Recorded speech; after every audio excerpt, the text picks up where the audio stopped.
¿cómo están? Pues aquí seguimos y estábamos hablando de que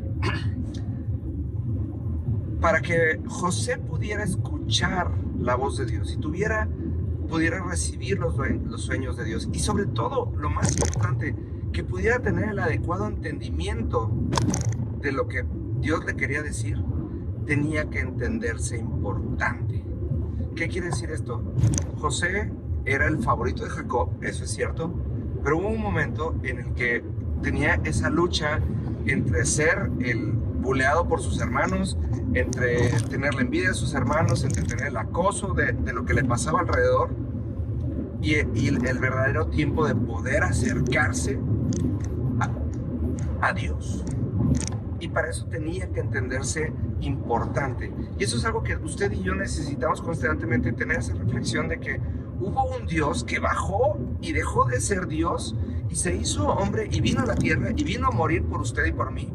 Y tenemos que revestirnos de ese perdón, tenemos que dejarnos limpiar por esa sangre para que podamos verdaderamente escuchar la voz de Dios y podamos llegar a ese trasfondo de las cosas que Dios quiere hacer en nuestra vida a largo plazo y no solamente las situaciones pequeñas que de repente llevamos delante de Dios y que queremos resolver.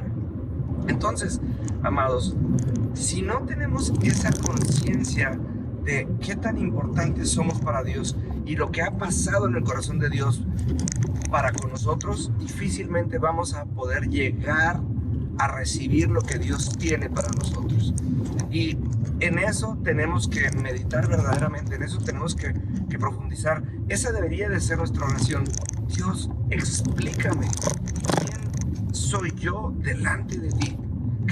¿Cuál es el efecto que hubo en la cruz para conmigo? ¿Qué fue lo que viste cuando decidiste morir por mí en la cruz? ¿Por qué?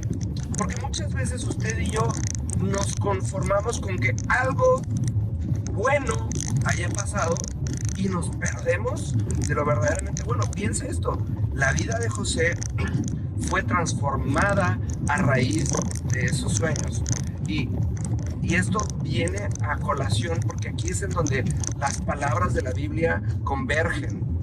Efesios 4:23 dice, dejen que el Espíritu les cambie los pensamientos y las actitudes. Eso quiere decir, dejen que el Espíritu les cambie la manera de pensar para que las cosas que les pasen no las perciban de una manera tan simple y tan mundial o tan terrenal. Porque piensa esto, mire, José recibe un sueño y él entiende que el sueño viene de parte de Dios y que Dios va a cumplir su sueño sí o sí. Entonces, a José lo agarran y lo venden como esclavo, pero dice, en el sueño decía que yo iba a gobernar. Y entonces entra a la casa de Potifar como esclavo y se convierte en el gobernador de la casa, segundo al lado de Potifar.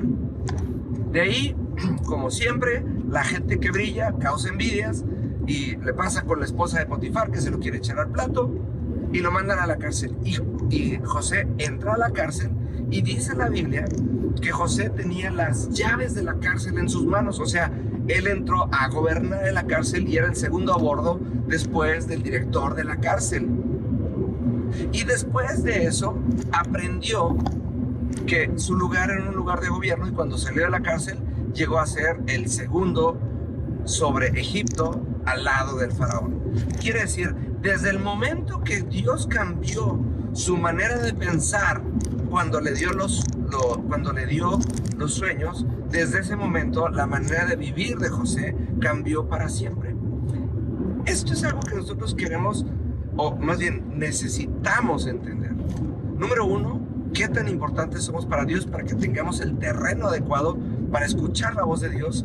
Y número dos, necesitamos ser transformados por la voz de Dios y no conformarnos con un sí, un no o tengo algo mejor para ti. Porque acuérdese, fuimos creados a la imagen y a la semejanza de Dios y la intención de Dios, ¿sí?, es que gobernemos. La Biblia dice, hagamos al hombre a nuestra imagen y a nuestra semejanza para que gobierne.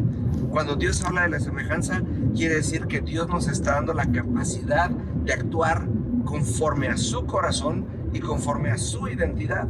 Entonces, amados, tenemos que entender que la intención de Dios es que gobernemos sobre toda situación, así como José gobernó en la casa de Potifar, así como José gobernó en la cárcel y así como José gobernó en Egipto al lado del faraón. Y de esto vamos a hablar el día de mañana, así que quédese pendiente.